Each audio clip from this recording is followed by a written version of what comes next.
All right, ladies and gentlemen, hour number 2 of the Steve Malzberg Show, and lots going on. We have a big hour ahead of us here, and just a little more, of course, of the president announcing today that the U.S. will be opening an embassy in Cuba, and they'll be opening an embassy here.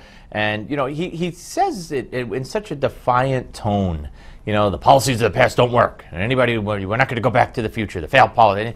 And you know, what we've done is we've given in. Cuba, at the same time the president was announcing his policy on the exchange of embassies and the opening of embassies, was putting out a list on their state-run broadcasting that they want Guantanamo Bay back, that they don't want any more beaming in of broadcasting from the United States to Cuba, and one other demand, I forget what it is. So this is the open society. This is the progress. They're not going to open up. The money that Cuba's going to get is going to go to the privileged.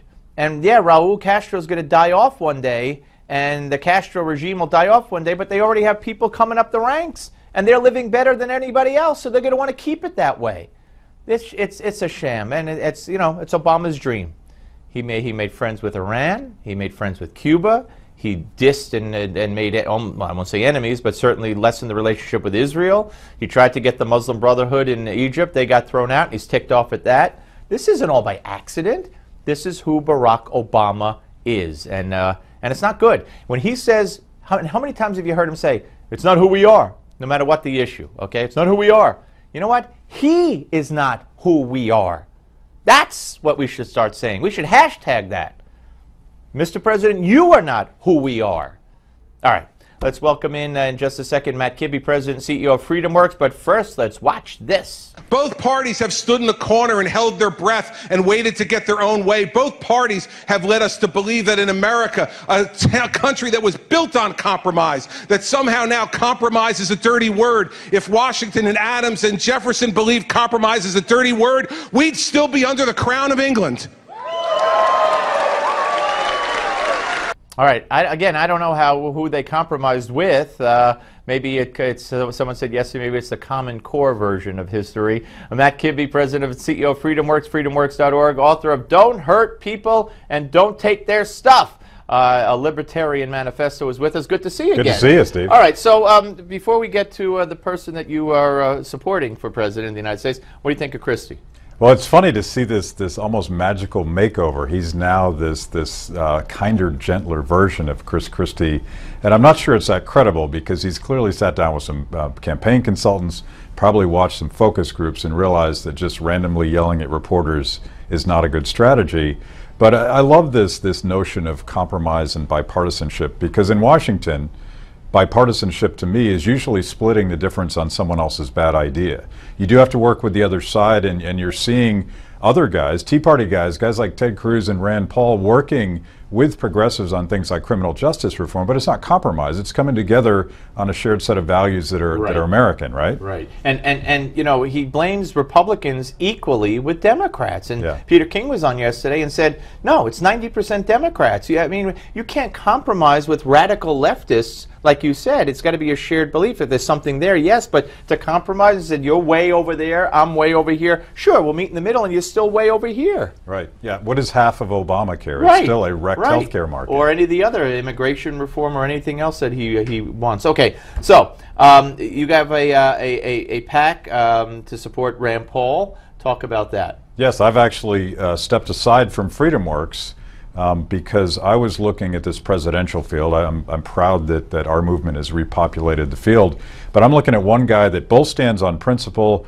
and has an ability to reach young people, has an ability to reach independents, and I'm seeing polls showing that Rand Paul can in fact beat Hillary Clinton in states like Pennsylvania and Colorado and Ohio, and I decided I couldn't sit on the sidelines. FreedomWorks doesn't endorse in presidential politics, but I'm a Rand Paul guy now, and I'm all in. And are you working with the campaign?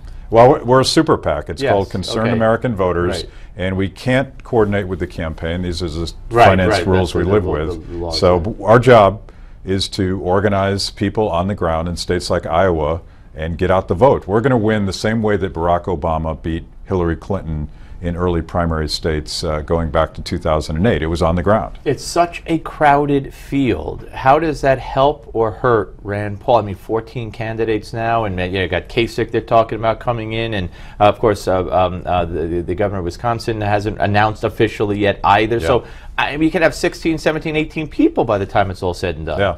I think that's actually an advantage for Rand Paul because he definitely has his slice of the Republican base. He's attractive to Tea Partiers, although they're looking at other candidates as well. And the thing that he has done is what he did in Kentucky in 2010. He's organizing on the ground. He has a passionate activist base that's going to knock on doors. And remember, Iowa's a caucus. You don't need a huge number of votes to win that. And with so many candidates splitting the field, you have Marco Rubio that's eating into Jeb Bush's assumed establishment lead. You have a number of conservatives fighting for votes as well. I think Rand is maybe unpredictably the one that might benefit from all that. What about Donald Trump as far as a candidate? I mean, he's number 2 nationally in the latest CNN poll. He was number 2 in New Hampshire, although John Zogby intimated the other day that on tomorrow he's going to put out a poll showing Trump up to 4th. But nonetheless, you know, he's been dropped by Macy's now. He's got the NBC Universal thing going, but it seems to bolster him. Yeah, well, he clearly, you know, when NBC dumps him, it sort of tells grassroots voters that, okay, that guy is anti-establishment. I'm not sure that's going to hold up over time, and I think what it says is that the primary is wide open. And these are not the old days where the GOP poobahs would meet behind closed doors and say, it's Bob Dole's turn this time. It's not going to happen this time, and Jeb Bush is learning that. Do you see a brokered convention as a possibility down the road? I mean, I know that's far from here, but and could somebody who we're not even talking about ride in on a white horse? I think a brokered convention is a real possibility. I think it's always unlikely because I think that the field will sort itself out. But remember, all these candidates can raise money outside of RNC's blessings. They can talk directly to voters even if they don't make the stage for the debates. So I think it's going to be a beautiful mess, and we all believe in competition, right? Yeah, no, absolutely we do. It should work for us. Getting back to Rand Paul, he was one of the first to announce, from what I recall, maybe 2nd or 3rd or whatever, and now we're up to 14. Yeah. Again, and I know everything's early now, but does that help or hurt? Do the Johnny-come-latelys get most of the? Seems like they get most of the media attention. The others get left behind and forgotten.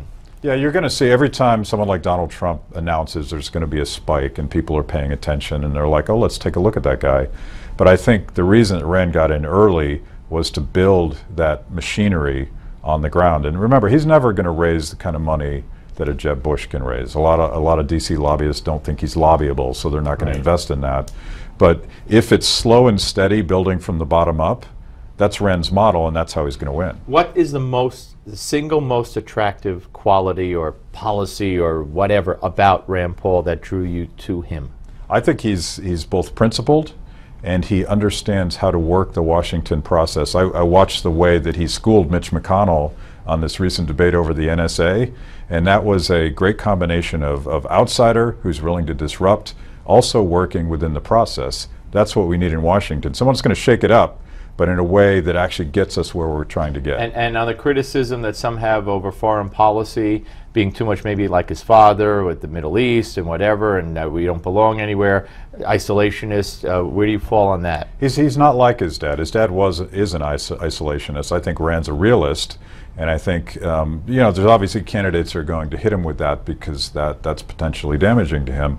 He is talking about making America strong through moral leadership, through understanding who our friends and who our enemies are, but also reigniting the American economy. You have a former joint chairman of Obama's military saying the biggest threat to America is our national debt. Rand's going to tackle that. I think all of that, once he starts talking about it, is going to help him, not hurt him. All right. Good to see you. Thanks, Steve. Thanks for coming on. Matt Kibbe, ladies and gentlemen. And when we come back, founders of Unite the USA, Stacey Ruth and Carrie Beth Stoling. You're not going to want to miss this.